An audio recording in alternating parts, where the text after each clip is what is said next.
Bharatiya Janata party రాష్ట్ర అధికార ప్రతినిధి రాణి రుద్రమరెడ్డి విలేకరుల సమావేశం వరంగల్ జిల్లా నర్సంపేట పట్టణంలోని భారతీయ జనతా పార్టీ కార్యాలయంలో భారతదేశంలోని పహల్గామ్లో జరిగిన తర్వాత ఆపరేషన్ సింధూర్ పేరు ప్రకటించడం జరిగిందని కొంతమంది అర్బన్ నక్సల్స్ వ్యాఖ్యలపై శాతవాహన యూనివర్సిటీ ప్రొఫెసర్ సూర్యపల్లి సుజాత మహిళలను కించపరిచే విధంగా పోస్టులు పెడుతున్నారని భారతదేశంలో హాట్ టాపిక్ గా మారింది.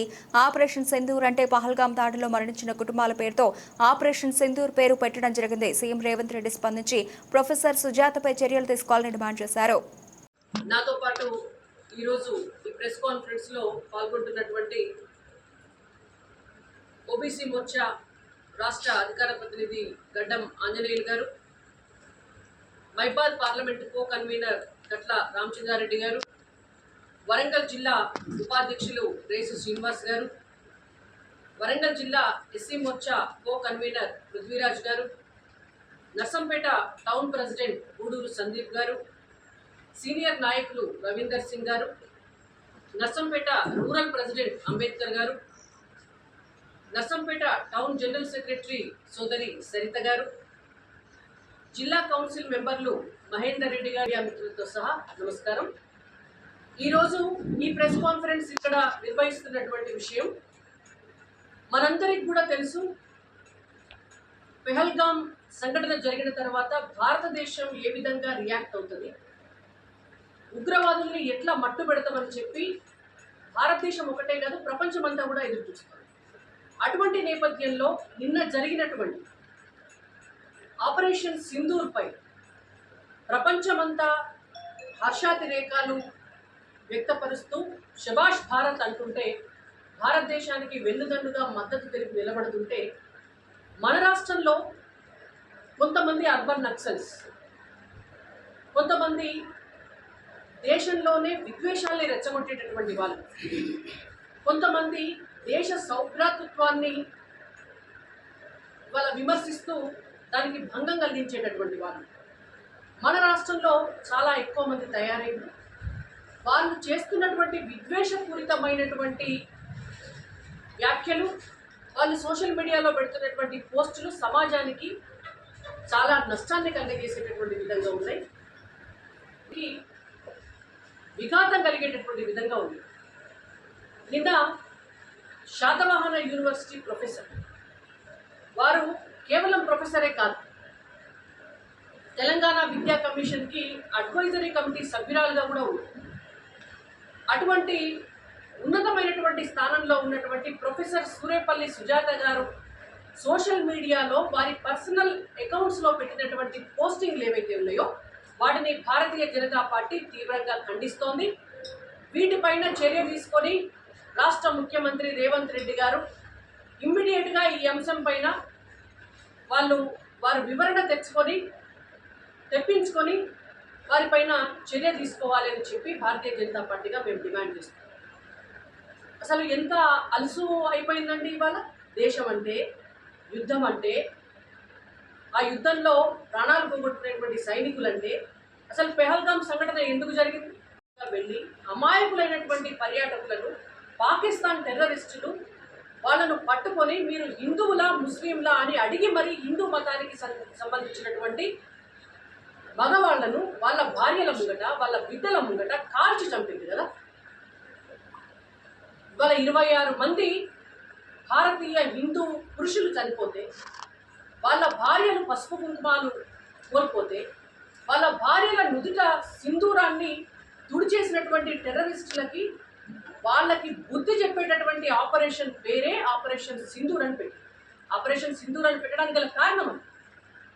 వాళ్ళ ఏ భారతీయ హిందూ స్త్రీల నుదుటిన సింధూరాన్ని మీరు తీసేసిండ్రో ఆ ఆడబిడ్డలకి మేము మీ ప్రాణాలను బలిస్తాము, బహుమతి ఇస్తాము అని చెప్పి వాళ్ళ నరేంద్ర మోడీ గారు ఆపరేషన్ సింధూర్ అని పేరు పెట్టి, ఆపరేషన్ సింధూర్కి నాయకత్వం కూడా 2 మహిళల చేత వహింపజేసినారు.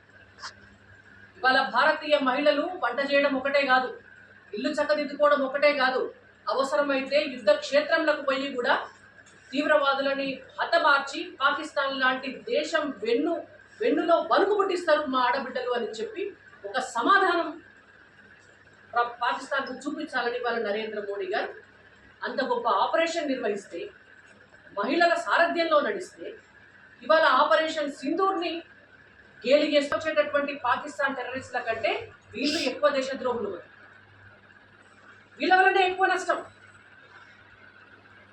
కొంతమంది ఏమో యుద్ధం ఎందుకు చేయాలి, శాంతియుతంగా సమస్యలు పరిష్కరించుకోవచ్చని మాట్లాడు. ఇంకొంతమంది ఏమో అసలు పాకిస్తాన్ మన మీద దాడి చేయడానికి మనమే కారణమని మాట్లాడు. ఇవాళ మేము చాలా స్పష్టంగా చెప్పదలుచుకున్నాం, అయ్యా రేవంత్ రెడ్డి గారు, ఈ తెలంగాణ రాష్ట్రంలో మీరు నిన్ననే ఒక సమీక్ష కూడా నిర్వహించినారు. అక్కడ యుద్ధం జరుగుతున్నటువంటి నేపథ్యంలో, ఆపరేషన్ సింధూర్ జరుగుతున్నటువంటి నేపథ్యంలో, నిన్ననే భారతదేశం అంతా కూడా మాక్ డ్రిల్ కూడా జరిగినటువంటి నేపథ్యంలో ఎటువంటి విపత్కర పరిస్థితులు ఎదురైనా కూడా దేశానికి వెన్నుదన్నగా తెలంగాణ రాష్ట్రం ఉండాలి అని చెప్పి మీరు మొత్తం యంత్రాంగాన్ని కూడా అలర్ట్ చేసినారు. కాబట్టి ఇట్లాంటి అర్బన్ నక్సలైట్స్ ఎవరైతే ఉంటారో వాళ్ళకు దేశం మీద ప్రేమ ఉండదు, వాళ్ళకి సమాజం పట్ల ప్రేమ ఉండదు. బాధ్యతాయుతమైనటువంటి పోస్టులలో కూర్చొని అంటే టీచర్లుగా, ప్రొఫెసర్లుగా ఉన్నటువంటి వాళ్ళకి బాధ్యత ఎక్కువ ఉంటుంది. వాళ్ళ మాటలకి సమాజంలో విలువ ఎక్కువ ఉంటుంది. సమాజం ఇన్స్పిరేషన్గా తీసుకుంటుంది వాళ్ళని. అటువంటి వాళ్ళు ఇట్లాంటి భావజాలాన్ని సమాజంలోకి చొప్పిస్తున్నారు. తెలంగాణలోనే టెర్రరిజాన్ని పెంచి పోషించే విధమైనటువంటి కార్యకలాపాలు జరుగుతున్నాయి. కాబట్టి ఖచ్చితంగా వారిపైన చర్య తీసుకోవాలని చెప్పి ఇవాళ రేవంత్ రెడ్డి గారిని మేము భారతీయ జనతా పార్టీగా కోరుతున్నాం. ఇంకో టెర్రరిస్టులు లాక్కొని పోతే ఇవాళ వాళ్ళకి బహుమతిగా ఆ టెర్రరిస్టుల ప్రాణాలను బలిగొని అమ్మ మీ ఎంబడి మేము ఉన్నాము అని చెప్పడానికి చేసినటువంటి ఈ ఆపరేషన్ ఇవాళ నరేంద్ర మోడీ గారి ప్రభుత్వంలో 2 మహిళలు సారథ్యం వహించినటువంటి ఈ ఆపరేషన్ ఇవాళ నరేంద్ర మోడీ గారు భారతీయ జనతా పార్టీ అధికారంలోకి వచ్చినాక ఇవాళ మహిళలకి పెద్దపీట వేస్తున్నటువంటి తరుణంలో మీరు ఇట్లాంటి వాటిని కించపరిచే విధంగా ఇంకొకసారి మాట్లాడితే మాత్రం ఇవాళ భారతీయ జనతా పార్టీగా మహిళలుగా మేమెవరం కూడా చూస్తూ ఉన్నాం. ఇది సూర్యపల్లి సుజాత గారికి కావచ్చు, లేదంటే అర్బన్ నక్సలిజాన్ని ప్రోత్సహిస్తున్నటువంటి ప్రతి ఒక్కరికి కావచ్చు. గతంలో ఏ పార్టీ అధికారంలో ఉన్ననాడు కూడా ఒక ఫుల్ టైం ఆర్థిక శాఖ మంత్రిని మహిళను చేయలేదు. కానీ బీజేపీ అధికారంలోకి వచ్చినాక ఫుల్ టైం ఆర్థిక శాఖ మంత్రి వాళ్ళ ఒక మహిళ, విదేశాంగ శాఖ మంత్రి మహిళ నిర్వహించింది. ఇవాళ ఉన్నటువంటి కేంద్ర మంత్రుల్లో గత ప్రభుత్వంలోనే 12 మందిని మహిళల్ని కేంద్ర మంత్రులుగా చేసినటువంటి ప్రభుత్వం భారతీయ జనతా పార్టీ ప్రభుత్వం. 65 ఏళ్ల పాటు కాంగ్రెస్ పార్టీ ప్రభుత్వం ఉన్నా ఏనాడు కూడా అంతమంది మహిళలను కేంద్ర మంత్రులుగా చేయలేదు. దాదాపుగా 8 మంది మహిళలను గవర్నర్లుగా చేసినటువంటి party Bharatiya Janata party. Bharatiya Janata party ఎరాలో 4 మహిళలు ముఖ్యమంత్రులుగా అయినటువంటి పరిస్థితిని మనం చూస్తున్నాం. బయటికి చెప్పడమే కాదు, కేవలం ప్రభుత్వంలోనే ఉంచడం కాదు, ఇవాళ పార్టీ రాజ్యాంగంలో కూడా పార్టీ కమిటీల్లో కూడా 33% మహిళలు ఉండవలసిందే అని చెప్పి రిజర్వేషన్ తీసుకొని వచ్చి పార్టీలో కూడా ఇంప్లిమెంట్ చేస్తున్నటువంటి ప్రభుత్వము పార్టీ భారతీయ జనతా. అందుకే కదా ఇవాళ నర్సంపేట లాంటి టౌన్లో కూడా ఇవాళ ఒక మహిళ మనకి ఇక్కడ జనరల్ సెక్రటరీగా కూర్చుంది అని అంటే, ఇవాళ ఒక మహిళ జనరల్ సెక్రటరీగా కూర్చుంది అని అంటే దానికి కారణం మా పార్టీలో మహిళలకు ఇస్తున్నటువంటి గౌరవం. ఇదొకటే కాదు, చట్టసభల్లో కూడా మహిళలు ఉంటే ఇంటిని ఎంత అద్భుతంగా నడపగలుగుతారో భారతదేశాన్ని కూడా అంతే అద్భుతంగా నడపగలుగుతారు. నియోజకవర్గాలను, జిల్లాలను, వాళ్ళ పార్లమెంట్లను అంతే అద్భుతంగా నడపగలుగుతారని చెప్పి వాళ్ళ 33% రిజర్వేషన్ని చట్టసభల్లో తీసుకొచ్చినటువంటి పార్టీ భారతీయ జనతా పార్టీ. ఇంత అద్భుతంగా మహిళలు పురోగతి నడుస్తుంటే మీరు ఒక మహిళగా ఇంత అధోగతి వెనక్కి వెళ్ళేటట్టుగా అధోగతి పాలు చేసేటటువంటి మాటలు మాట్లాడడం అనేటువంటిది వాళ్ళ మహిళగా మీకు కరెక్ట్ కాదు. అది డెఫినెట్గా మీ పద్ధతి మార్చుకోవాలి అని చెప్పి వాళ్ళ భారతీయ జనతా పార్టీగా సూర్యపల్లి సుజాత గారిని మరొకసారి హెచ్చరిస్తూ, వారి వెనకాల ఉండి ఈ అర్బన్ నక్సలైట్ల భావజాలాన్ని పెంపొందిస్తున్నటువంటి వాళ్ళను హెచ్చరిస్తూ ఖచ్చితంగా రేవంత్ రెడ్డి గారు ఈ అంశాన్ని సీరియస్గా తీసుకొని ఇవాళ వారి పట్ల తగిన చర్యలు తీసుకోవాలని చెప్పి భారతీయ జనతా పార్టీగా మేము డిమాండ్ చేస్తాం. అటువంటి ఆ స్థానం కాశ్మీర్ ఏదైతే ఉందో డెఫినెట్గా కాశ్మీర్ని భారతదేశంలో మళ్ళీ మనమే వాళ్ళను వెళ్ళగొట్టి మన కాశ్మీర్ను మనము వాళ్ళ స్వాధీనం చేసుకోవాలనేటువంటి ప్రయత్నాలు మొదటి నుంచి కూడా జరుగుతున్నాయి. భారతీయ జనతా పార్టీ అధికారంలోకి వచ్చిన తర్వాత ఆర్టికల్ 370ని రద్దు చేయడం అనేటువంటిదే దాదాపుగా అది ఒక పెద్ద విజయం. వాళ్ళ ఆర్టికల్ 370 రద్దు చేసిన తర్వాత కాశ్మీర్ ప్రజలు స్వేచ్ఛా వాయువులు పీలుస్తున్నారు. వాళ్ళ కాశ్మీర్లో ఉన్నటువంటి పరిస్థితి కొన్ని వేల కోట్ల రూపాయల ఇన్వెస్ట్మెంట్ చేసి అక్కడ వాళ్ళకు ఉపాధి అవకాశాలు పెరిగేటట్టుగా చేస్తే వాళ్ళ 12,000 కోట్ల రూపాయల రెవెన్యూ జనరేట్ అవుతుంది కాశ్మీర్. దాదాపుగా 2 కోట్ల మంది ప్రయాణికులు పర్యాటకులు కాశ్మీర్ని ప్రతి సంవత్సరం విజిట్ చేస్తారు. వాళ్ళ జీవన స్థితిగతులు మారుతున్నాయి కాబట్టి ఆటోమేటిక్గా ఈ టెర్రరిస్టులకి షెల్టర్ ఇచ్చేటటువంటి ప్రయత్నాలు ఏవైతే ఉన్నాయో అవి రాను రాను డే బై డే తగ్గిపోతాయి. వాళ్ళకి ఇప్పుడు టెర్రరిస్టులు వచ్చి 300 రూపాయలు ఇచ్చి రాళ్ల దాడి చేపిస్తే, లేదంటే మీకు 500 రూపాయలు ఇచ్చి వాళ్ళకి షెల్టర్ పొందుతుంది. అదే వాళ్ళు రోజుకు 1000 రూపాయలు సంపాదించుకునేటటువంటి ఉపాధి అవకాశాలను చూపించడమే కదా అసలైనటువంటి సొల్యూషన్. అప్పుడే ప్రజలు టెర్రరిస్టులను రానియకుండా ఉంటారు. ఆ దిశగా నరేంద్ర మోడీ గారి ప్రభుత్వం చాలా పెద్ద ఎత్తున ఈ 10 సంవత్సరాలుగా కాశ్మీర్ పైన మనం పెట్టుబడి పెట్టడం జరిగింది. అనేక మంది ప్రజలు, కాశ్మీర్ ప్రజలు ఇవాళ టెర్రరిస్టులకు భయపడకుండా బయటకు వచ్చి డైరెక్ట్గా మాట్లాడుకుంటూ మేము కాశ్మీరీలము, పెహల్గాం ఘటనను మేము ఖండిస్తున్నాము, మేము భారత ప్రభుత్వంతో ఉంటాము, మేము భారతదేశంలో భాగము అని డైరెక్ట్గా చెప్పగలుగుతున్నారు. అంటే ఆ ధైర్యం ఇచ్చింది కూడా నరేంద్ర మోడీ గారే.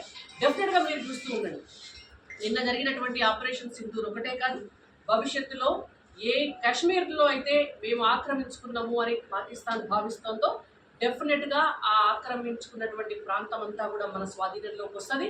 ఆ బార్డర్ భారతదేశంలోంచి ఒక ఇంచు కూడా పాకిస్తాన్ తీసుకొని పోలేదు. ఈ చర్యలను చూస్తుంటే మీ అందరికీ కూడా డెఫినెట్గా ఆ నమ్మకం ఉండాలి. అనేటువంటిది వాళ్ళ పాకిస్తాన్ ఆక్రమిత కాశ్మీర్. వాళ్ళ పాకిస్తాన్ ఆక్రమించుకున్నటువంటి ఆ స్థానం కాశ్మీర్ ఏదైతే ఉందో డెఫినెట్గా కాశ్మీర్ని భారతదేశంలో మళ్ళీ మనమే వాళ్ళని వెళ్ళగొట్టి మన కాశ్మీర్ను మనము వాళ్ళ స్వాధీనం చేసుకోవాలనేటువంటి ప్రయత్నాలు మొదటి నుంచి కూడా జరుగుతున్నాయి. భారతీయ జనతా పార్టీ అధికారంలోకి వచ్చిన తర్వాత ఆర్టికల్ 370ని రద్దు చేయడం అనేటువంటిదే దాదాపుగా అది ఒక పెద్ద విజయం. వాళ్ళ ఆర్టికల్ 370 రద్దు చేసిన తర్వాత కాశ్మీర్ ప్రజలు స్వేచ్ఛా వాయువులు పీలుస్తున్నారు. వాళ్ళ కాశ్మీర్లో ఉన్నటువంటి పరిస్థితి కొన్ని వేల కోట్ల రూపాయల ఇన్వెస్ట్మెంట్ చేసి అక్కడ వాళ్ళకి ఉపాధి అవకాశాలు పెరిగేటట్టుగా చేస్తే వాళ్ళ 12,000 కోట్ల రూపాయల రెవెన్యూ జనరేట్ అవుతుంది కాశ్మీర్. దాదాపుగా 2 కోట్ల మంది ప్రయాణికులు పర్యాటకులు కాశ్మీర్ని ప్రతి సంవత్సరం విజిట్ చేస్తారు. వాళ్ళ జీవన స్థితిగతులు మారుతున్నాయి కాబట్టి ఆటోమేటిక్గా ఈ టెర్రరిస్టులకి షెల్టర్ ఇచ్చేటటువంటి ప్రయత్నాలు ఏవైతే ఉన్నాయో అవి రాను రాను డే బై డే తగ్గిపోతాయి. వాళ్ళకి ఇప్పుడు టెర్రరిస్టులు వచ్చి 300 రూపాయలు ఇచ్చి రాళ్ల దాడి చేపిస్తారు, లేదంటే మీకు 500 రూపాయలు ఇచ్చి వాళ్ళకి షెల్టర్ పొందుతున్నారు. అదే వాళ్ళు రోజుకు 1000 రూపాయలు సంపాదించుకునేటటువంటి ఉపాధి అవకాశాలను చూపించడమే కదా అసలైనటువంటి సొల్యూషన్. అప్పుడే ప్రజలు టెర్రరిస్టులను రానియకుండా ఉంటారు. ఆ దిశగా నరేంద్ర మోడీ గారి ప్రభుత్వం చాలా పెద్ద ఎత్తున ఈ 10 సంవత్సరాలుగా కాశ్మీర్ పైన మనం పెట్టుబడి పెట్టడం జరిగింది. అనేక మంది ప్రజలు, కాశ్మీర్ ప్రజలు ఇవాళ టెర్రరిస్టులకు భయపడకుండా బయటకు వచ్చి డైరెక్ట్గా మాట్లాడుకుంటూ మేము కాశ్మీరీలము, పెహల్గాం ఘటనను మేము ఖండిస్తున్నాము, మేము భారత ప్రభుత్వంతో ఉంటాము, మేము భారతదేశంలో భాగము అని డైరెక్ట్గా చెప్పగలుగుతున్నారు. అంటే ఆ ధైర్యం ఇచ్చింది కూడా నరేంద్ర మోడీ గారే. డెఫినెట్గా మీరు చూస్తూ ఉండండి, నిన్న జరిగినటువంటి ఆపరేషన్ సింధూర్ ఒకటే కాదు, భవిష్యత్తులో ఏ కాశ్మీర్లో అయితే మేము ఆక్రమించుకున్నాము అని పాకిస్తాన్ భావిస్తోందో డెఫినెట్గా ఆ ఆక్రమించుకున్నటువంటి ప్రాంతం అంతా కూడా మన స్వాధీనంలోకి వస్తుంది. ఆ బార్డర్ భారతదేశంలోంచి ఒక ఇంచు కూడా పాకిస్తాన్ తీసుకొని పోలేదు. ఈ చర్యలు చూస్తుంటే మీ అందరికీ కూడా డెఫినెట్గా ఆ నమ్మకం ఉండాలి.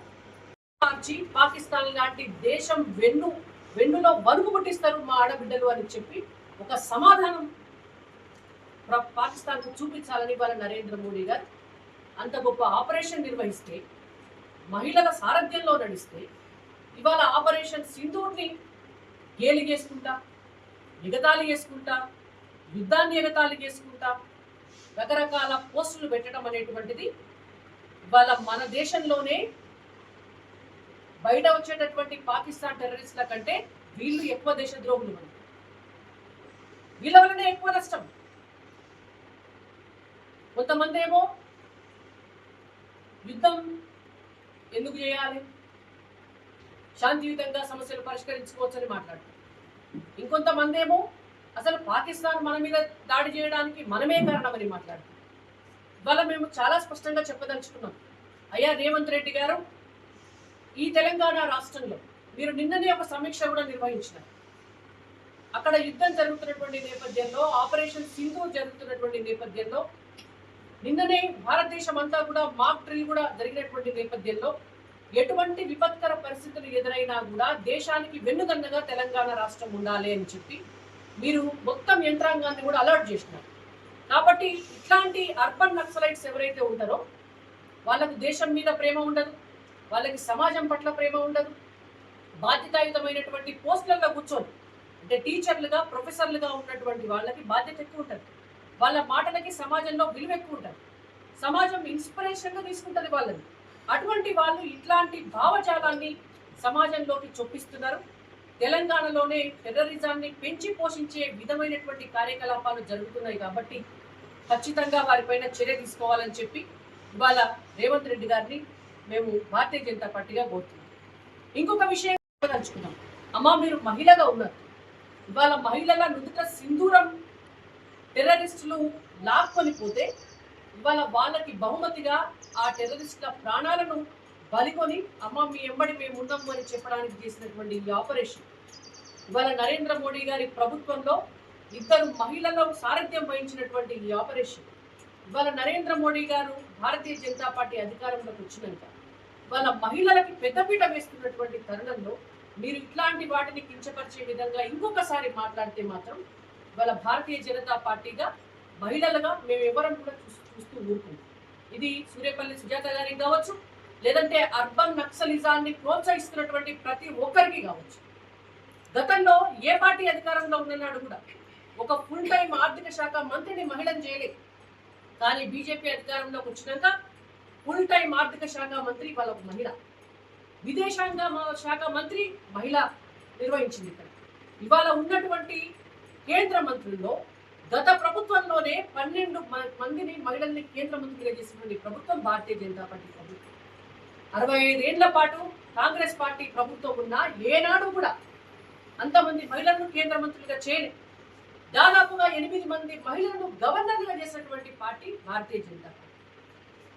భారతీయ జనతా పార్టీ ఎరాలో 4 మహిళలు ముఖ్యమంత్రులుగా అయినటువంటి పరిస్థితిని మనం చూస్తాం. బయటికి చెప్పడమే కాదు, కేవలం ప్రభుత్వంలోనే ఉంచడం కాదు, ఇవాళ పార్టీ రాజ్యాంగంలో కూడా పార్టీ కమిటీల్లో కూడా 33% మహిళలు ఉండవలసిందే అని చెప్పి రిజర్వేషన్ తీసుకొని వచ్చి పార్టీలో కూడా ఇంప్లిమెంట్ చేస్తున్నటువంటి ప్రభుత్వము పార్టీ భారతీయ జనతా. అందుకే కదా ఇవాళ నర్సంపేట లాంటి టౌన్లో కూడా ఇవాళ ఒక మహిళ మనకి ఇక్కడ జనరల్ సెక్రటరీగా కూర్చుంది అని అంటే, ఇవాళ ఒక మహిళ జనరల్ సెక్రటరీగా కూర్చుంది అని అంటే దానికి కారణం మా పార్టీలో మహిళలకు ఇస్తున్నటువంటి గౌరవం.